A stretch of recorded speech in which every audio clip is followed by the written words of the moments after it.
Welcome to जिज्ञासु online classes. अभी हम लोगों ने थोड़ी देर पहले जो आपने वीडियो मेरा देखा होगा वो टू डायमेंशनल मोशन का वीडियो देखा है। राइट नाउ हम लोग टू डायमेंशनल मोशन का एक जो प्रैक्टिकल एग्जांपल्स है that is the projectile motion, उसको डिस्कस करेंगे।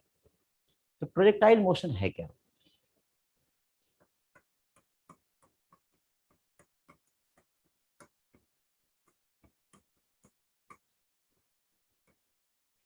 किसी ऑब्जेक्ट को आप वेलोसिटी दीजिए और उसको रिलीज कर दीजिए फ्री फॉल होने के लिए, अलाउ करिए फ्री फॉल होने के लिए, तो उसका मोशन क्या होगा? प्रोजेक्टाइल मोशन होगा। लेकिन जो आपने वेलोसिटी देना है वो वेलोसिटी वर्टिकल डायरेक्शन में नहीं होना चाहिए, या तो अपवर्ड या डाउनवर्ड नहीं होना चाहिए। वर्टिकल के साथ सर्टेन एंगल बनाना चाहिए जो एंगल नॉन जीरो हो, जीरो नहीं हो। ओके, प्रैक्टिकल एग्जांपल मान लो ग्राउंड पे कोई एक ग्राउंड है, ग्राउंड से किसी स्टोन को थ्रो करते हुए ऐसे थ्रो करोगे तो क्या होगा? ऐसे पाथ फॉलो करेगा, कर्व पाथ फॉलो करते हुए ग्राउंड पे स्ट्राइक कर जाएगा। आपने इनिशियल वेलोसिटी दिया और रिलीज कर दिया पार्टिकल को फ्री फॉल होने के लिए। तो प्रोजेक्टाइल मोशन का सबसे पहला कैरेक्टरिस्टिक क्या है? It is the example of free fall. Free fall, जब पार्टिकल प्रोजेक्टाइल मोशन फॉलो कर रहा हो ना, तो फ्री फॉल के समय एक ही फोर्स लगता है उस पार्टिकल पे, और वो है gravity. Gravitational force applied by the अर्थ के सरफेस पे तो अर्थ ही बोलेगी, बट प्रोजेक्टाइल मोशन कोई जरूरी नहीं कि अर्थ के सरफेस पे हो, किसी भी प्लैनेट्स पे हो सकता है, स्पेस में कहीं भी हो सकता है, यूनिवर्स में कहीं भी हो सकता है। अगर कोई ऑब्जेक्ट किसी प्लैनेट की ग्रेविटी में फ्री फॉल हो रहा है। ओके, तो मैं आपसे ये कह रहा था कि कोई ऑब्जेक्ट को अपने ग्राउंड से थ्रो किया, थ्रू आउट द पाथ उस पर एक ही फोर्स लग रहा है, और वो फोर्स है जो अर्थ ने लगाया, and that force is gravity. और इस फोर्स की वजह से जो एक्सेलरेशन लग रहा है नेगेटिव वाई डायरेक्शन में, वो होगा minus g, where small g is the acceleration due to gravity, और जिसका वैल्यू 9.8 मीटर पर सेकंड स्क्वायर है। अगर कोई पार्टिकल को आपने इनिशियल वेलोसिटी दिया और on the way path path follow करते समय उस पार्टिकल पे gravitational force of the earth के अलावा कोई दूसरा फोर्स लगने लग जाए ना, ग्रेविटेशनल फोर्स के अलावा कोई दूसरा फोर्स लगने लग जाए, तो फिर उसका मोशन प्रोजेक्टाइल मोशन नहीं बोल सकते हो, क्योंकि फिर वो फ्री फॉल रहा नहीं। फ्री फॉल का मतलब ही होता है किसी ऑब्जेक्ट पे जो फोर्स लगे मोशन के दौरान, वो ग्रेविटी ड्यू टू अर्थ के अलावा कोई दूसरा फोर्स नहीं हो। तो अब इसको समझाने के लिए मैं बता रहा हूँ, मान लो एक रॉकेट है, क्रैकर रॉकेट, इसको आपने यहाँ से फायर कर दिया ऐसे, तो जब ये फायर किया तो इसका पाथ ऐसे जा रहा है। अब बच्चों पाथ में ना इस रॉकेट पे एक तो ग्रेविटी फोर्स लग रहा है, और एक इसके अंदर जो फ्यूल का कंबशन है उसके वजह से थ्रस्ट लग रहा है, thrust due to combustion of fuel. तो ये फोर्स ड्यू टू ग्रेविटी है ये, और ये है थ्रस्ट या force due to combustion of fuel. तो ग्रेविटी की वजह से एक डाउनवर्ड एक्सेलरेशन जी होगा, एक्सेलरेशन ड्यू टू ग्रेविटी, और इस थ्रस्ट की वजह से कुछ ना कुछ एक्सेलरेशन ए होगा। तो इस रॉकेट का मोशन प्रोजेक्टाइल होगा? नहीं होगा। क्यों नहीं होगा? क्योंकि एक्सेलरेशन ड्यू टू ग्रेविटी के अलावा एक एडिशनल फोर्स लग रहा है, सॉरी ग्रेविटी के अलावा एक एडिशनल फोर्स लग रहा है कंबशन ऑफ फ्यूल की वजह से, एंड इस फोर्स की वजह से इसमें दो एक्सेलरेशन हो गया ऑब्जेक्ट के पास, एक acceleration acceleration due to gravity जो फ्री फॉल की वजह से है, और दूसरा थ्रस्ट की वजह से। तो आप समझ पा रहे होंगे कि प्रोजेक्टाइल मोशन होने के लिए जरूरी क्या है कि ऑब्जेक्ट को सर्टेन इनिशियल वेलोसिटी दीजिए, और वो वेलोसिटी वर्टिकल डायरेक्शन में नहीं होना चाहिए, वर्टिकल के साथ सर्टेन एंगल बनाना चाहिए, चाहे वो एंगल 1 डिग्री हो, 2 डिग्री हो, 90 हो, 180 हो, कुछ भी हो, सॉरी 180 नहीं 90 डिग्री हो, मतलब जीरो और वन वर्टिकल डायरेक्शन के साथ एंगल 0 या 180 नहीं होनी चाहिए। 0 180 को छोड़ करके कोई भी एंगल से थ्रो करोगे और फ्री फॉल में उसको मूव करने दोगे ऑब्जेक्ट को, तो उसका मोशन प्रोजेक्टाइल मोशन होगा। चलिए, अर्थ के नियर बाई जो एक्सेलरेशन ड्यू टू ग्रेविटी होता है उसका मैग्नीट्यूड कितना होगा 9.8, और डायरेक्शन किधर होगा नेगेटिव वाई डायरेक्शन।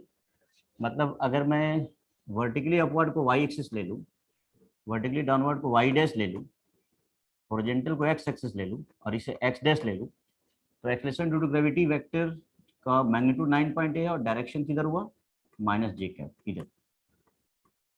तो ये एक फ्री फॉल में जो अर्थ का, अर्थ की वजह से जो एक्सेलरेशन ड्यू टू ग्रेविटी होता है उसका मैग्नीट्यूड 9.8 कांस्टेंट है, डायरेक्शन नेगेटिव वाई डायरेक्शन में कांस्टेंट है।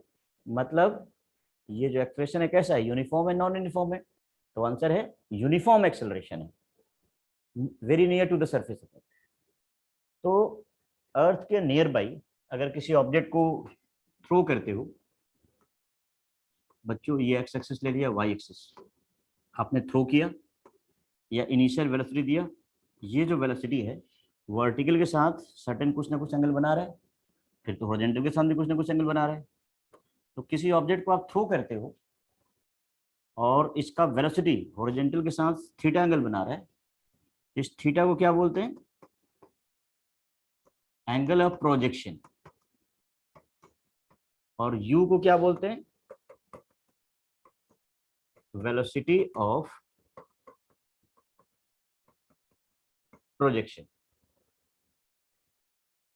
अब इसका पाथ कैसा होगा, ऐसा कर्व पाथ होता है, रियल लाइफ में देखा होगा, ग्राउंड पे ऑब्जेक्ट स्ट्राइक कर जाएगा, थ्रू आउट द पाथ इस पे एक ही, सिंस फ्री फॉल में है ना, तो इस पे एक ही एक्सेलरेशन लग रहा होगा, और एक्सेलरेशन कितना लग रहा होगा, एक्सेलरेशन ड्यू टू ग्रेविटी के बराबर।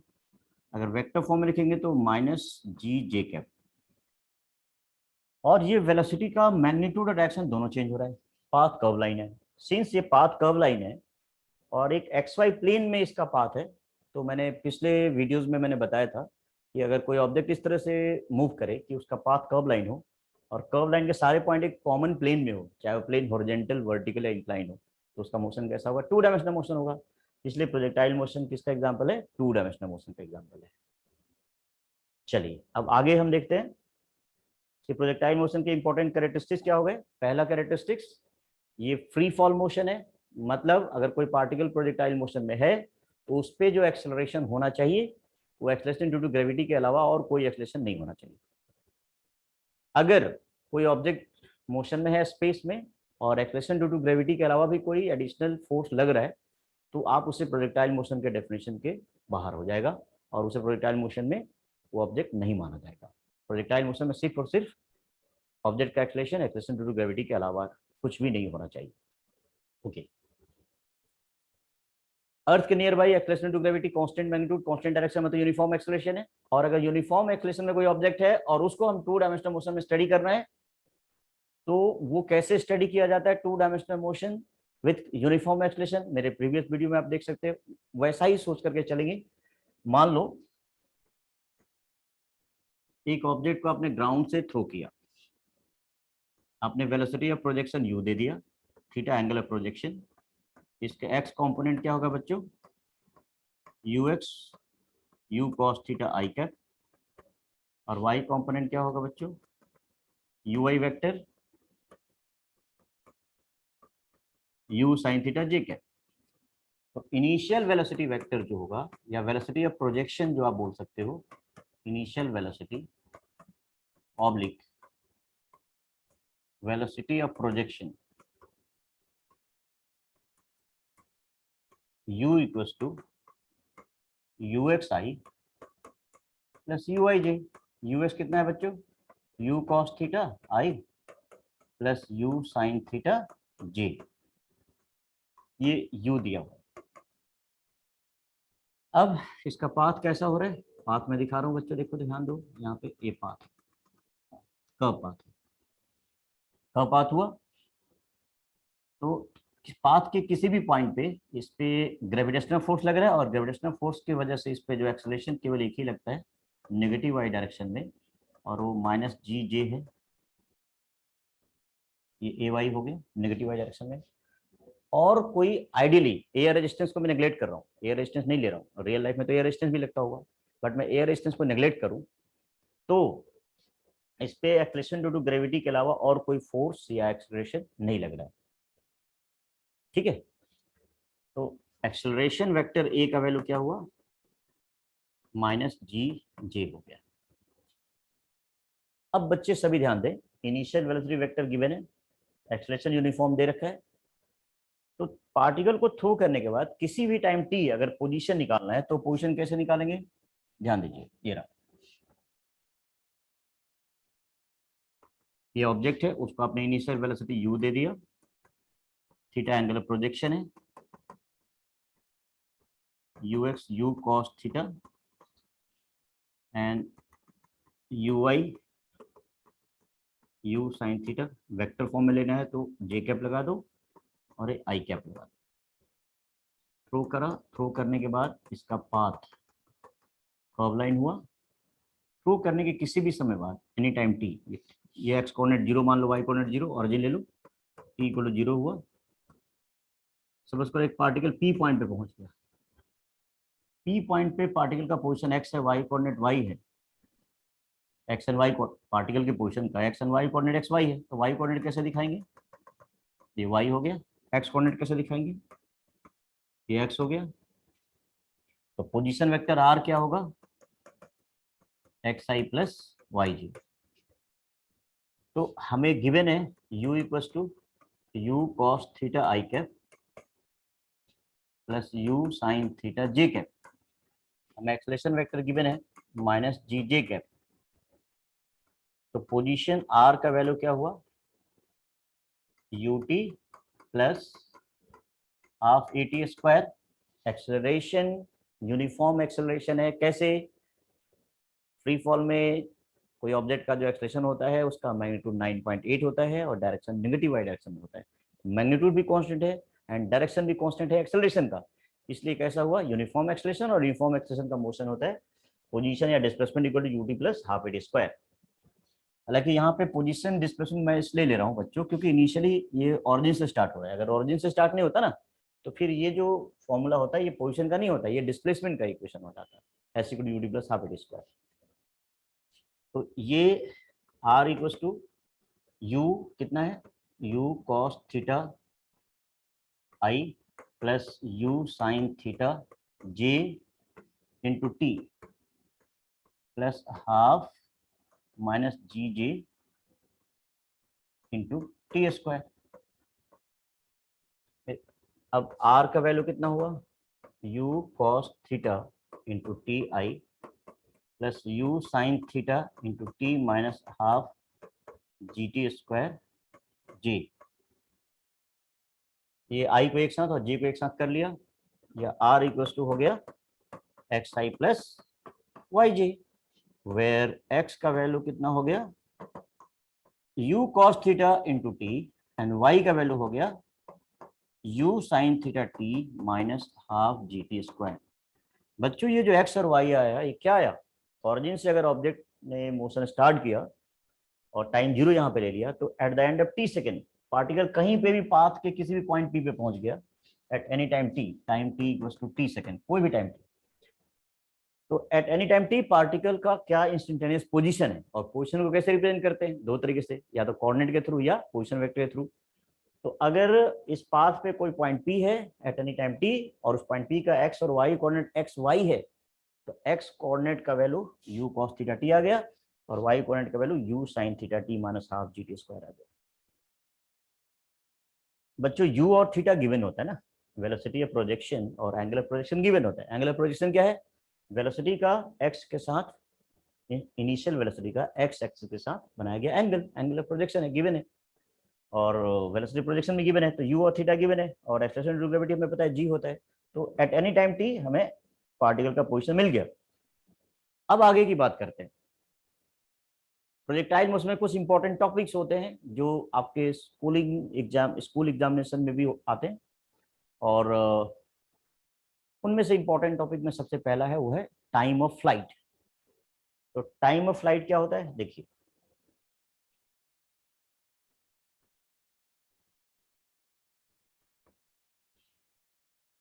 एक ऑब्जेक्ट को आपने थ्रो किया u वेलोसिटी से, थीटा एंगल से, एक्स कोऑर्डिनेट 0 वाई कोऑर्डिनेट 0, यहाँ मैं हेडिंग देता हूँ टाइम ऑफ फ्लाइट।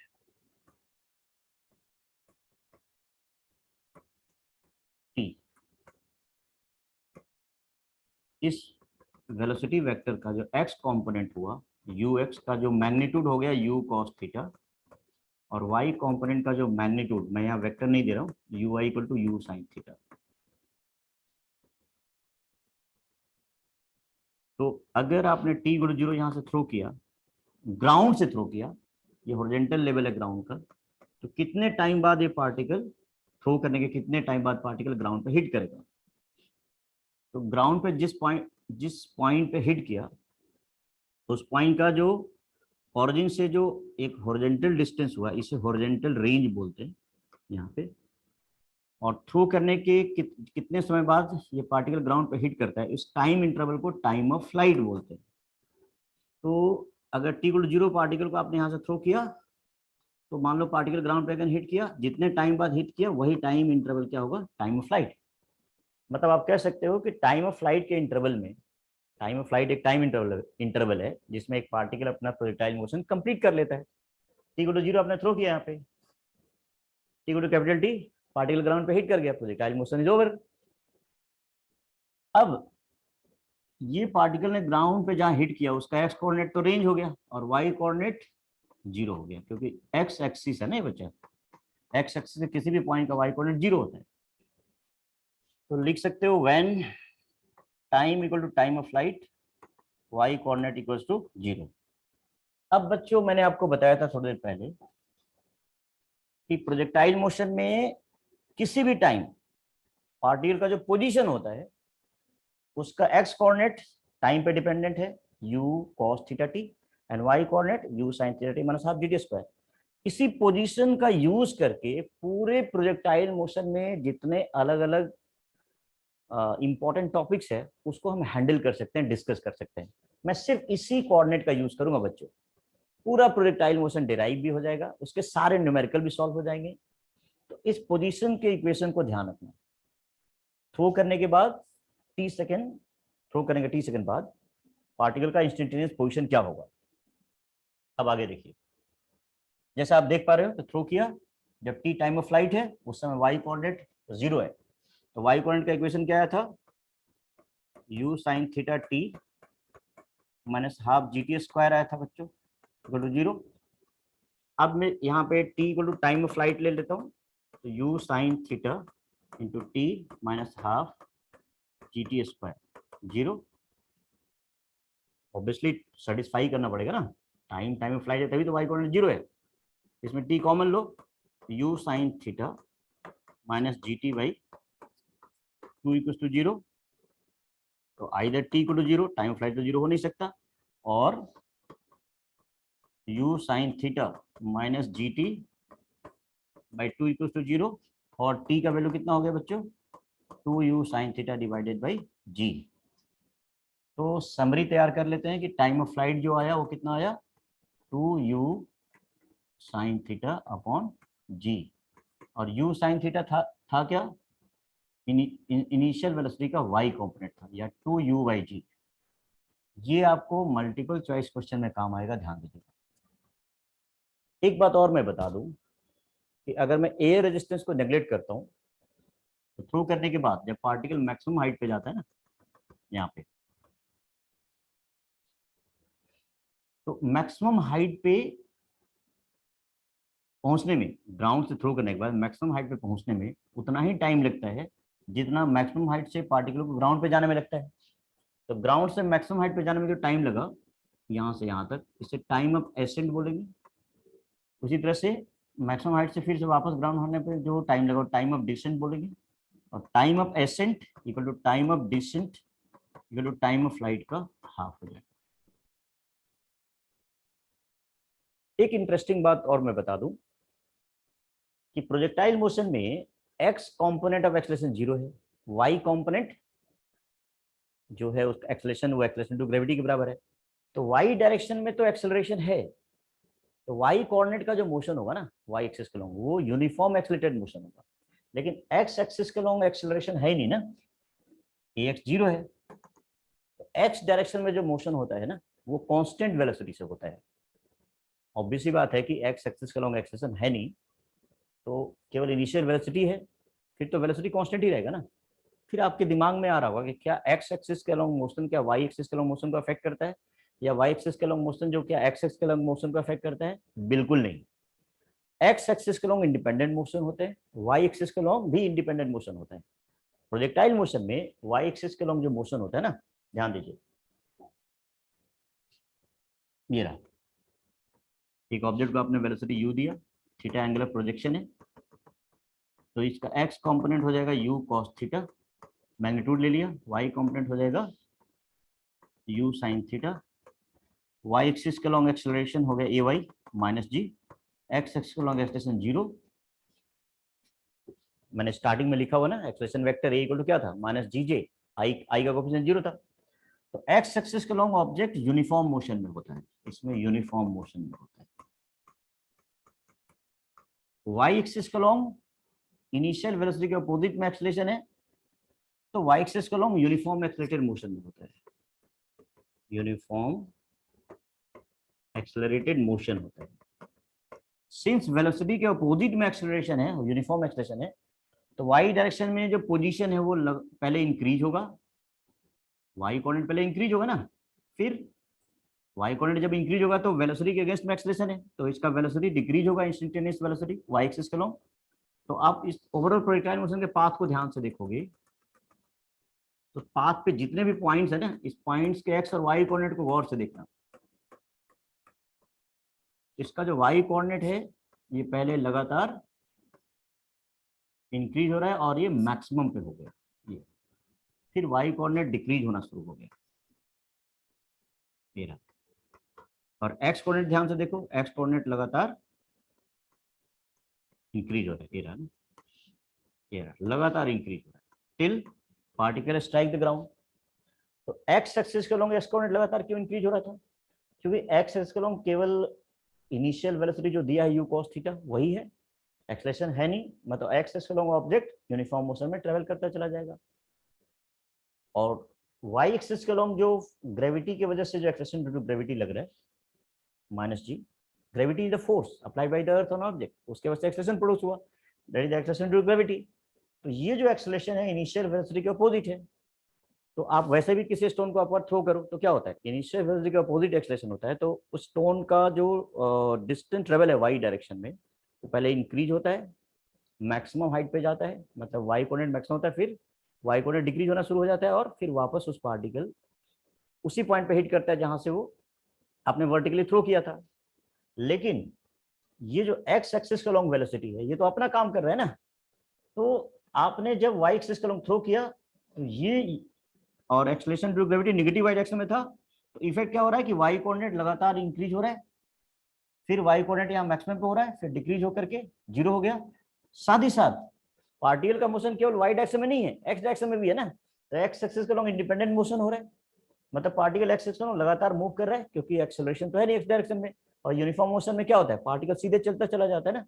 इस तरह से पार्टिकल का जो ओवरऑल पाथ है उसका एक्स और वाई कोऑर्डिनेट का जो सेट है, पार्टिकल का पाथ कैसे डिसाइड होता है, एक्स और वाई कोऑर्डिनेट के सेट से डिसाइड होता है। तो वाई कोऑर्डिनेट भी इस पाथ पे लगातार चेंज हो रहा है, एक्स कोऑर्डिनेट भी इस पाथ पे लगातार चेंज हो रहा है, और ओवरऑल पाथ कैसा हो रहा है, कर्व लाइन हो रहा है। एक्स एक्सिस का लॉन्ग मोशन वाई को अफेक्ट नहीं करता, वाई एक्सिस का लॉन्ग मोशन एक्स एक्सिस को अफेक्ट नहीं करता, ध्यान दीजिएगा। हाँ, टाइम दोनों ही मोशन के लिए कॉमन होता है। अब आ जाओ हॉरिजॉन्टल रेंज।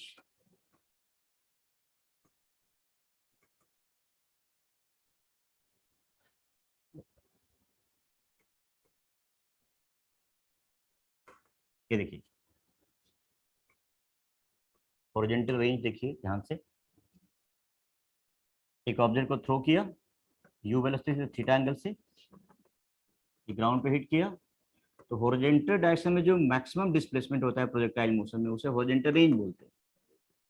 तो अगर टी इक्वल टू जीरो आपने यहाँ से थ्रो किया, t equal to time of flight पे ऑब्जेक्ट ग्राउंड पे स्ट्राइक कर रहा है, तो इसका एक्स कोऑर्डिनेट आर हो गया बच्चों, और इस एक्स एक्सिस पे जो पॉइंट है उसका वाई कोऑर्डिनेट जीरो हो गया। तो अभी आपने देखा था कि जब मैंने वाई कोऑर्डिनेट जीरो किया था ना, उस समय टाइम टाइम ऑफ फ्लाइट था और टाइम ऑफ फ्लाइट का वैल्यू निकाल लिया। तो अगेन अलोंग एक्स एक्सिस, एक मिनट बच्चों,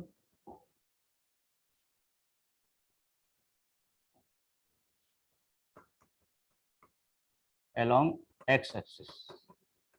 थ्रो करने के t सेकेंड बाद जो x कोऑर्डिनेट का जो वैल्यू आता है, किसी पार्टिकल का जो पोजीशन है ना, उसका x coordinate along x axis, ये होता है u cos theta into t होता है। तो when t equal to time of flight, x coordinate किसके इक्वल है? रेंज के इक्वल है, दिखाई दे रहा है, t time of flight x coordinate range.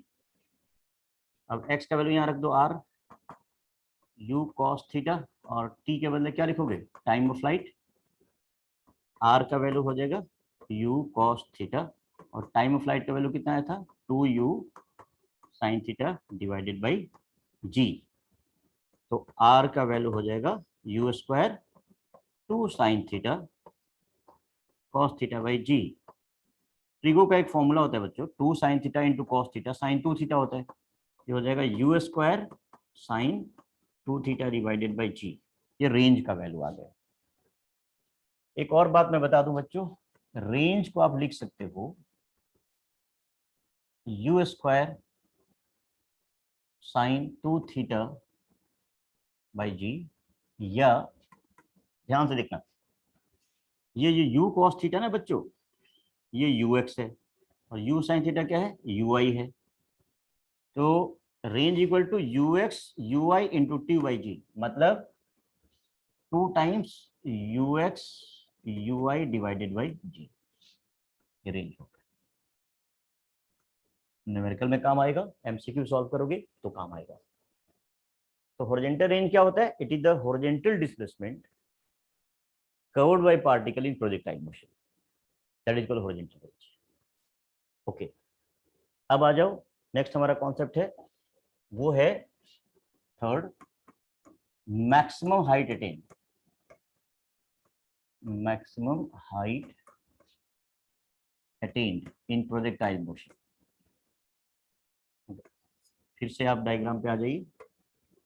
Projectile motion में आप जो भी वेलोसिटी देते हो u, वेलोसिटी प्रोजेक्शन बोलते हैं, उसका x component u cos theta, ux, and y component u sin theta, ui हो गया। ये y एक्स, देखो बच्चों, ये y एक्सिस एक्सिस तो है ही है, इसमें तो कभी कभी ऐसा भी हो सकता है कि मैं x और y एक्सिस लिखूं नहीं, तो मान लेना है वो x y एक्सिस। तो ये u हो गया बच्चों, ये वेलोसिटी प्रोजेक्शन है, थीटा एंगुलर प्रोजेक्शन है, थ्रो किया, इसका पाथ ऐसा है। कॉमन सेंस है कि y डायरेक्शन में वेलोसिटी के अगेंस्ट में एक्सेलरेशन है, और ए वाई का वैल्यू माइनस जी हो गया, माइनस जी जे है एक्चुअली। मैंने यहाँ देखो ना, यहाँ मैंने आई कैप जे कैप नहीं लगाया, तो केवल हमने साइन लिया है। आप आई कैप लगाते तो यहाँ आई कैप आता, जे कैप यहाँ हमारा जी जे कैप आता, समझ रहे होगे, मैं सिर्फ कॉम्पोनेंट मैंने ले लिया है। तो वेलोसिटी के अगेंस्ट में एक्सेलरेशन है, तो वेलोसिटी अपवर्ड डायरेक्शन में लगातार डिक्रीज होगा। जब मैक्सिमम हाइट पे ऑब्जेक्ट जाएगा, मतलब जब वाई कोऑर्डिनेट का वैल्यू एच मैक्स होगा, उस समय वाई डायरेक्शन में जो वेलोसिटी का जो वैल्यू होगा वो जीरो होना चाहिए। रियल लाइफ में देखो, किसी ऑब्जेक्ट को थ्रो करते हो तो वर्टिकल डायरेक्शन में आपने थ्रो कर दिया, इसका वेलोसिटी धीरे धीरे डिक्रीज हुआ, जब ये मैक्सिमम हाइट पे जाता है तो उसका इंस्टेंटेनियस वेलोसिटी कितना होता है? जीरो होता है। फिर वापस पार्टिकल वहीं ग्राउंड पे हिट कर देता है। तो अगर मेरा फोकस सिर्फ वाई डायरेक्शन के लॉन्ग मोशन के लॉन्ग है, तो वाई एक्सिस के long velocity you sine theta है। आप एक्सिस के लॉन्ग चीजों को भूल जाओ, सिर्फ वाई के बारे में सोचो।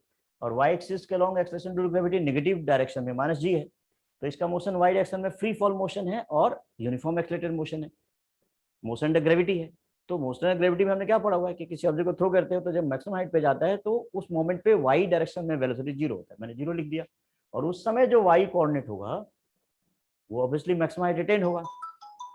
तो बच्चों, अब हम लोग क्या डिस्कस करते हैं? When y equal to h max, v y equal to zero. V y का मतलब d y by d t equal to zero, d by d t, y का वैल्यू कितना था? u sine theta t minus half g t square equal to zero, u sine theta तो बाहर निकाल दो, t का डिफरेंशियल t के aspect में 1 आ जाएगा, minus half g t square का डिफरेंशिएशन t के एस्पेक्ट में कितना आ जाएगा बच्चों? 2t आएगा इक्वल टू जीरो। तो सॉल्व किया तो टाइम का वैल्यू कितना होगा? u sine theta divided by g. इसका मतलब ऑब्जेक्ट को थ्रो करते हो तो कितने टाइम बाद पार्टिकल मैक्सिमम हाइट पे आ गया, t equals to u sine theta divided by g. और आपको याद होगा टाइम ऑफ फ्लाइट मैंने डिराइव किया था वो कितना था, 2u sign theta by g, मतलब उसके आधे टाइम पे ना, इसको टाइम ऑफ फ्लाइट का हाफ भी लिख सकते हैं।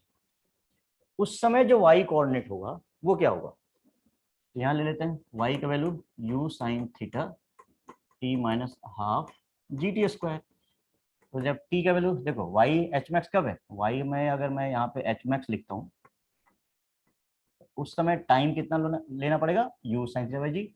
तो u साइन थीटा t का value u sine theta by g ले लेता हूँ minus half g u sine theta by g का होल स्क्वायर।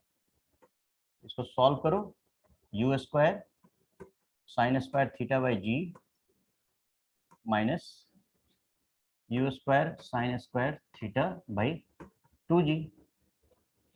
ओवरऑल रिजल्ट कितना आ गया, u square sine square theta upon 2g। ये क्या आ गया, एच मैक्स का वैल्यू आ गया। तो बच्चों फाइनली मैं आपको ये दिखाना चाह रहा था कि जब ऑब्जेक्ट प्रोजेक्टाइल मोशन में होता है तो जब पार्टिकल मैक्सिमम हाइट पे जाता है तो उस समय वाई डायरेक्शन में उसका वेलोसिटी 0 होता है। ध्यान रहे कि एक्स डायरेक्शन में अभी भी वेलोसिटी यू कॉस थीटा है। मैंने पहले बता रखा है ना कि एक्स डायरेक्शन में एक्सेलरेशन तो है नहीं, मतलब वेलोसिटी में चेंज आएगा नहीं। इसका मतलब एक्स डायरेक्शन में जो भी वेलोसिटी आपने दिया ऑब्जेक्ट उसी वेलोसिटी से ट्रेवल करता रहेगा। तो इस समय एक्स डायरेक्शन के लॉन्ग वेलोसिटी क्या होगा, वो तो कांस्टेंट रहता है वी एक्स, ये यू कॉस थीटा होगा। वाई डायरेक्शन में वेलोसिटी कितना हो गया, 0। तो इस समय जो नेट वेलोसिटी अगर एट मैक्सिमम हाइट निकालना पड़े, net velocity at maximum height निकालना पड़े, v equal to v x i plus v y j. V x तो आपको पता है ना ऑलवेज यू कॉस थीटा के इक्वल होता है। कैसे, ए एक्स 0 है तो v x equal to u x, always a x 0 है। और p i cap plus v y 0 हो गया मैक्सिमम हाइट पे, तो इसका मैग्नीट्यूड कितना हो गया, mod of you cos theta i cap means you cos theta हुआ।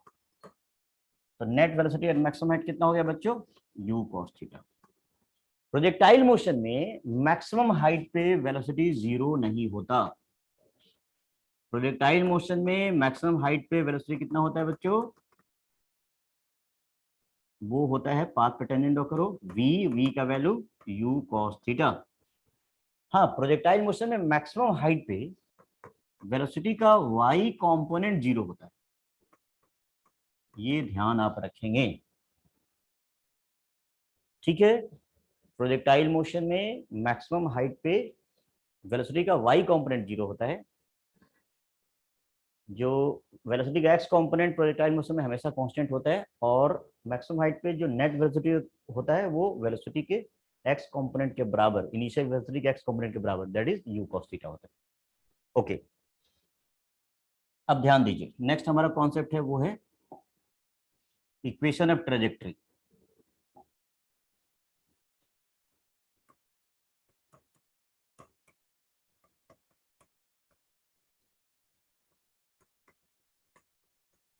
Equation of trajectory, trajectory means क्या होता है, path followed by particle in projectile motion. Trajectory means path followed by particle in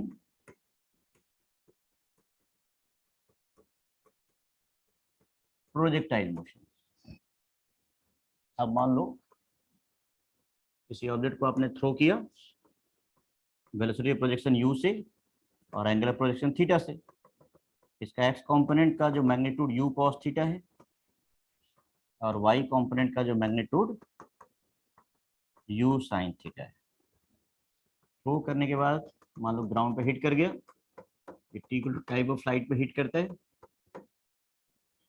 throw करने के किसी भी time t second बाद particle p point से पास हो रहा है और इस p पॉइंट का x कोऑर्डिनेट x है, y कोऑर्डिनेट y है। तो अभी मैंने शुरुआत में डिराइव किया था बच्चों, स्टार्टिंग में आप मेरा सबसे फर्स्ट स्टार्टिंग का वीडियो देखेंगे तो जो एक्स कोऑर्डिनेट का जो पोजीशन कितना होता है u cos theta t, y coordinate का पोजीशन कितना होता है u sin theta t minus half g t square.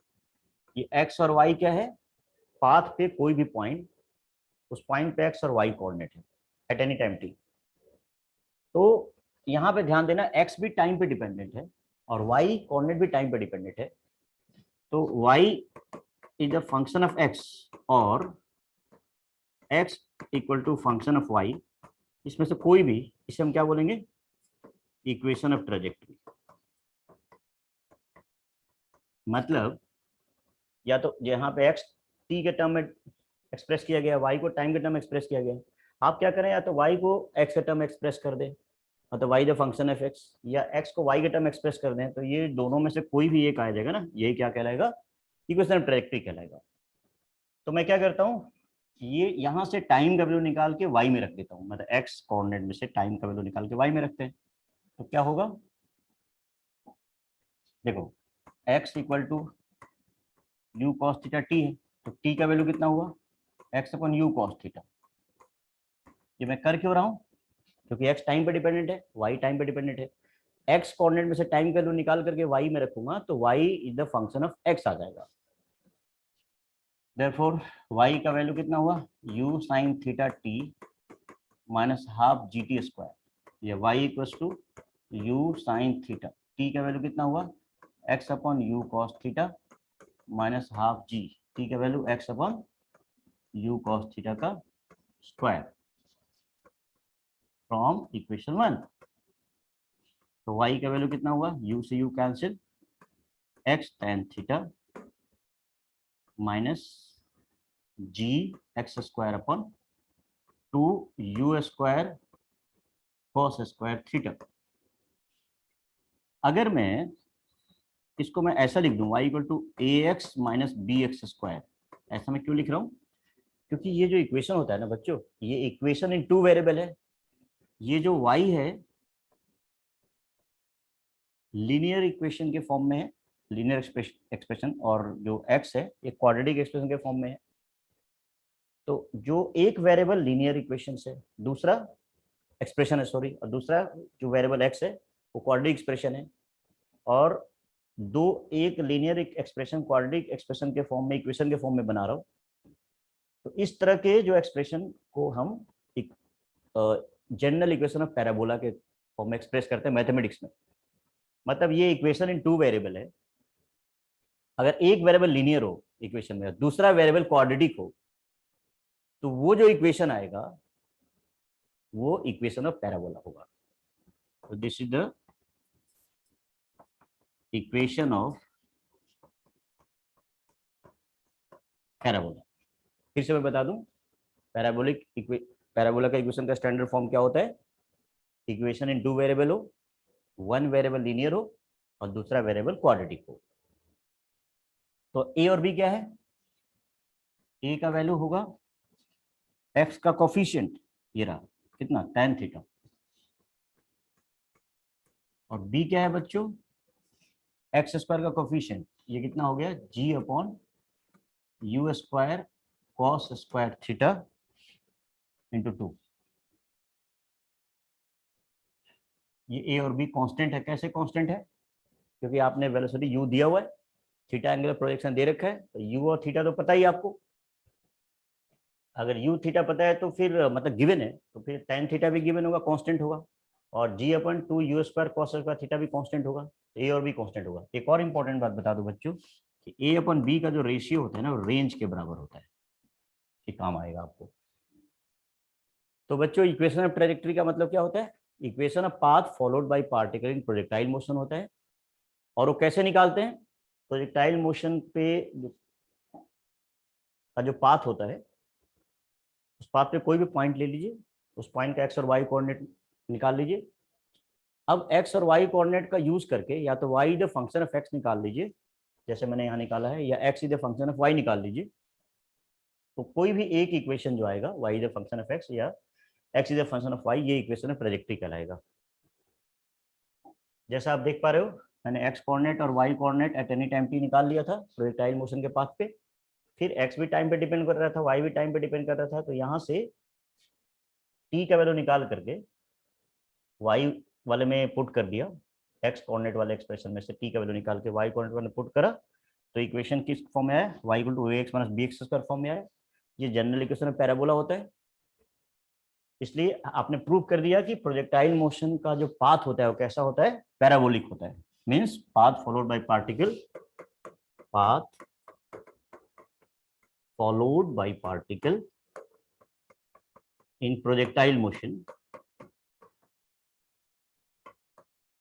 is parabolic, is parabolic, ये प्रूव हो गया।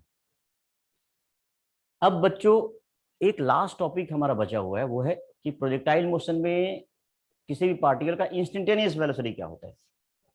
तो इंस्टेंटेनियस वेलोसिटी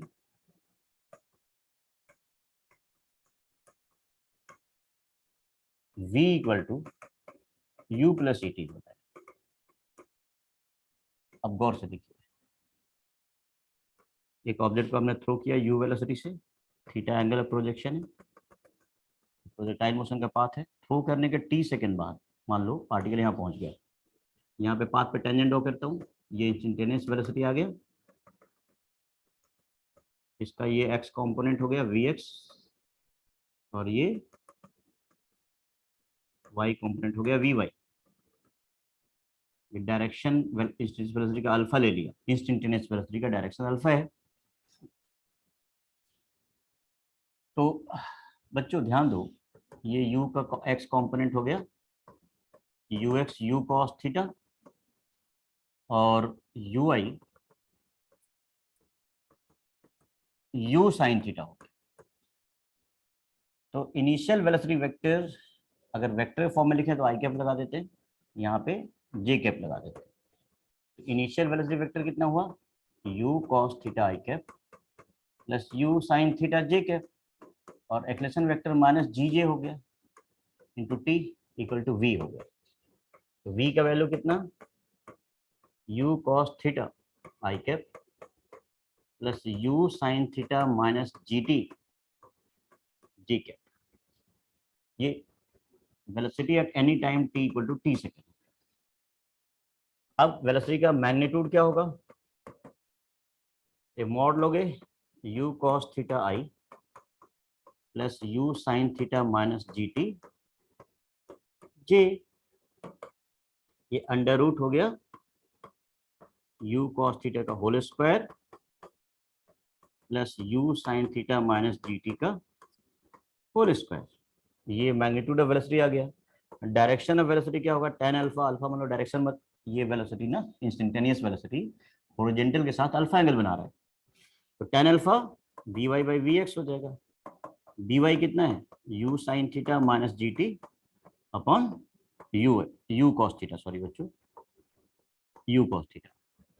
आप वेलोसिटी को ना ऐसे भी लिख सकते हो बच्चों, ये u cos थीटा ना मतलब ux है, ux स्क्वायर प्लस ये u sin थीटा ui है, ui माइनस जी टी का होल स्क्वायर, और डायरेक्शन tan अल्फा का वैल्यू ऐसे भी लिख सकते हो, u sin थीटा मतलब ui माइनस जी टी अपन u cos थीटा ux, ये रहा। तो आप u और थीटा के टर्म में भी एक्सप्रेस कर सकते हो वेलोसिटी के मैग्नीट्यूड और डायरेक्शन को, या कंपोनेंट के टर्म्स में भी एक्सप्रेस कर सकते हो। ये एनी टाइम टी थ्रो करने के बाद एनी टाइम टी पार्टिकल का वेलोसिटी का मैग्नीट्यूड क्या हुआ और डायरेक्शन क्या हुआ, ये वाला दोनों फॉर्मूला या कंपोनेंट के टर्म्स में। ठीक है, अब आगे देखिए, इक्वेशन ऑफ ट्रेजेक्टरी को क्या मैं कंपोनेंट के फॉर्म में एक्सप्रेस कर सकता हूं, तो ध्यान देना, इक्वेशन ऑफ ट्रेजेक्टरी क्या आया था, y equal to x tan theta आया था minus half g upon x, sorry x square upon u square cos square theta. एक मिनट बच्चों,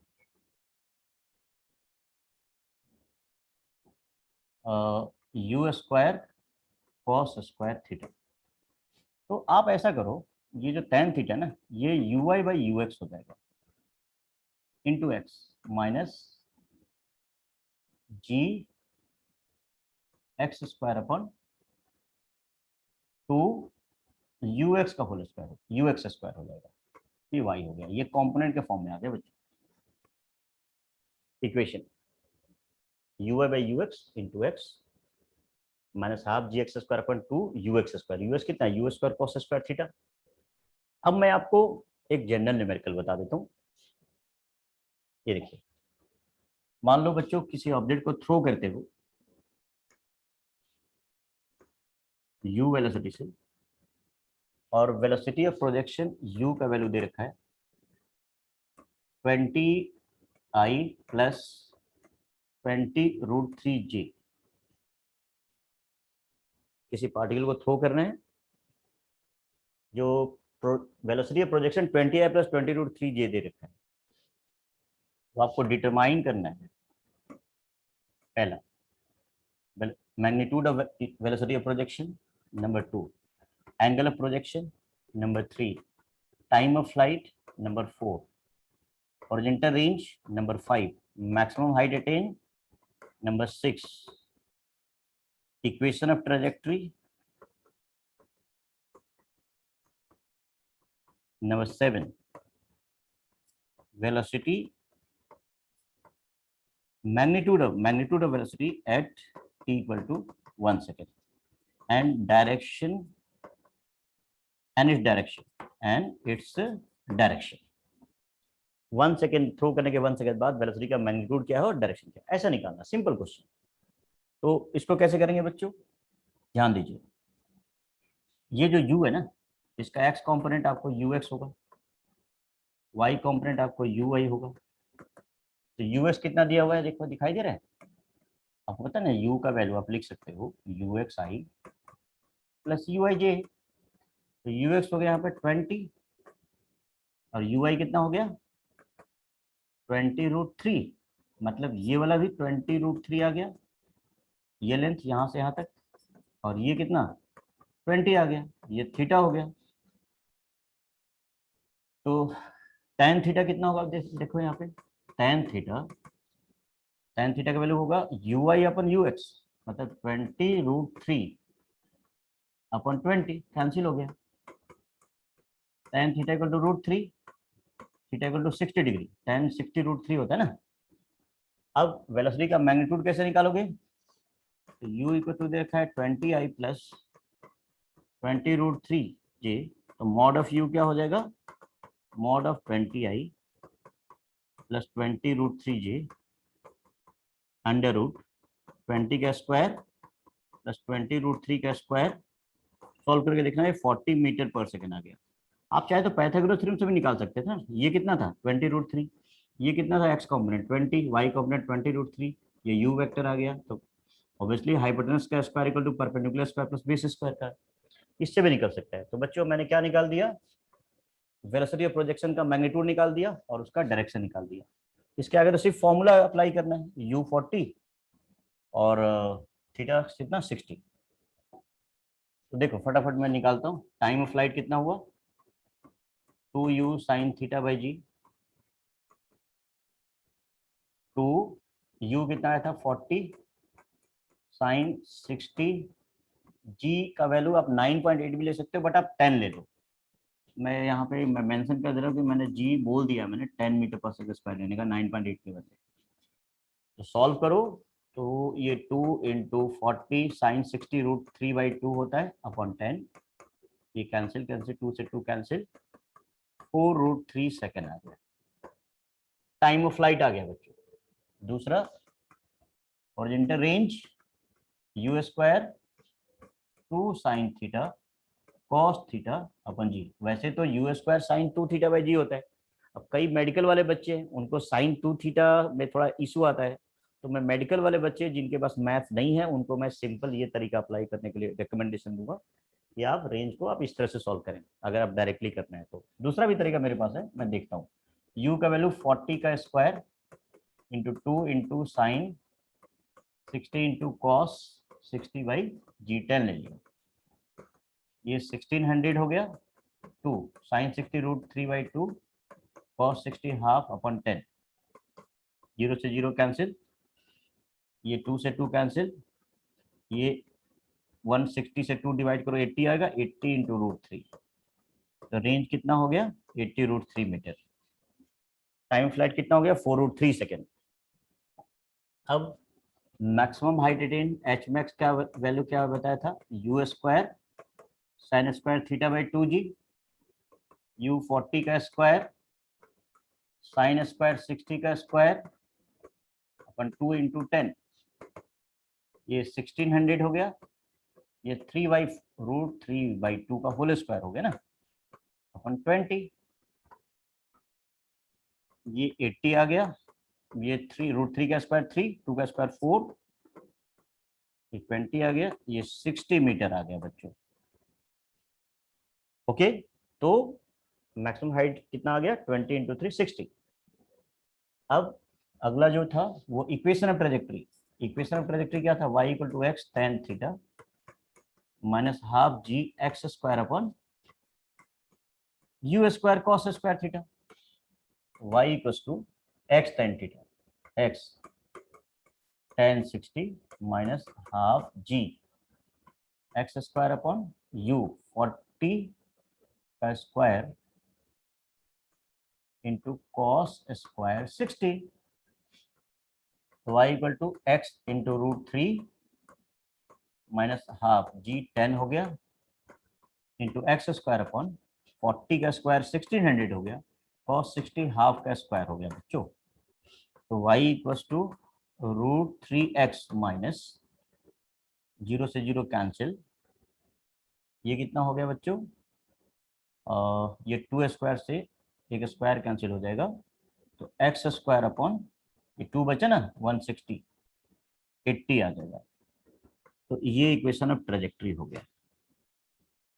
आप देख पा रहे होगे 0 से 0 कैंसिल, यहाँ 2 बचा, मल्टीप्लाई है ना 160 के साथ, तो ये 2 स्क्वायर है, 1 से 2 से 2 कैंसिल हो गया, यहाँ 2 बचा 160/280। तो बच्चों आपको समझ में आ गया होगा कि y का value √3x minus x square by 80 होगा। अब ये इक्वेशन ऑफ ट्रेजेक्टरी आ गया। नेक्स्ट हमारा क्या है, इंस्टेंटेनियस वेलोसिटी। इसका वैल्यू कितना आया था, u cos थीटा का whole square plus u sin theta minus gt का होल स्क्वायर। u कितना था 40 cos 60 का whole square plus u sin theta 40 sin 60 minus g का वैल्यू 10 इंटू t 1 सेकंड लेना ना, 1 सेकंड पे वेलोसिटी लेना है, टाइम 1 सेकंड पे बोला था क्वेश्चन में, ये रहा। तो ये रिजल्ट कितना आ गया, cos 60 हाफ होता है, हाफ 40 20 आ जाएगा। डायरेक्टली मैं कर रहा हूँ बच्चों, cos 60 हाफ कर दो ना, हाफ 40 से 2 से डिवाइड करो 20 आ जाएगा, और ये √3/2 होता है, 20√3 माइनस 10 का होल स्क्वायर आ गया। ये वेलोसिटी का मैग्नीट्यूड आ गया। अब बच्चों क्या है, इसको सॉल्व करना पड़ेगा। जैसे ये 400 आ गया, ये 20√3 का स्क्वायर प्लस 10 का स्क्वायर माइनस 2 इंटू 20√3 इंटू 10, ये हो जाएगा 400 प्लस ये 1200 प्लस ये 100 माइनस 400√3। तो बच्चों ये इसके आगे आप कैलकुलेशन कर लीजिए, क्योंकि इतना सारा टाइम यहाँ करना बेकार है, आप आराम से कर सकते हैं। इन तीनों को ऐड कर दीजिए और माइनस 400 को √3 का वैल्यू 1.732 है, उसको रख के स्क्वायर रूट लेना पड़ेगा। फिर तो मैग्नीट्यूड आ गया, directions tan alpha u sin theta minus gt अपन u cos थीटा होता है, तो u sin थीटा कितना 40 sin 60 माइनस 10 इंटू टाइम का वैल्यू 1 ले लिया अपॉन 40 इंटू कॉस 60 आ गया। तो ये 40 sin 60 √3/2 minus 10 upon 40 cos 60, 40 into half आ गया, 2 से 20 कैंसिल हो गया, 2 से 20, तो ये 20√3 माइनस 10 अपॉन नीचे कितना आ गया बच्चों, ये नीचे 20 है ना, 20, तो आप 10 कॉमन ले सकते हो, tan अल्फा इक्वल टू ये हो जाएगा 2√3 माइनस 1/2। तो अल्फा को लिख सकते हो tan इनवर्स, अब ध्यान देना, 2√3 माइनस 1/2 आ गया। ये डायरेक्शन आ गया इनवर्स के फॉर्म में, इनवर्स ट्रिग्नोमेट्रिक फॉर्म होता है, ये मैग्नीट्यूड आ गया। तो मैंने जो क्वेश्चन डिस्कस किया आज, मैंने कोर प्रोजेक्टाइल मोशन का क्वेश्चन डिस्कस किया, जिसमें ऑब्जेक्ट को ग्राउंड से थ्रो करते हो और ग्राउंड पे हिट किया जाता है। अब अगला जो वीडियो मैं लेकर आ रहा हूँ प्रोजेक्टाइल में, इसमें जरूरी नहीं कि मैं ग्राउंड से थ्रो करूँ, मैं स्पेस से थ्रो कर सकता हूँ, किसी टावर के टॉप से जाके थ्रो कर दूंगा, हॉरिजॉन्टल भी थ्रो कर सकता हूँ एंगल बना करके, चाहे अपवर्ड या डाउनवर्ड। और फिर उसके बाद मैं एमसीक्यू के लिए जो शॉर्टकट्स वगैरह होते हैं प्रोजेक्टाइल मोशन में, उस पर भी मैं डिस्कस करूंगा। तो अभी के लिए इतना ही, वेट करिए मेरे नेक्स्ट वीडियो का। Thank you.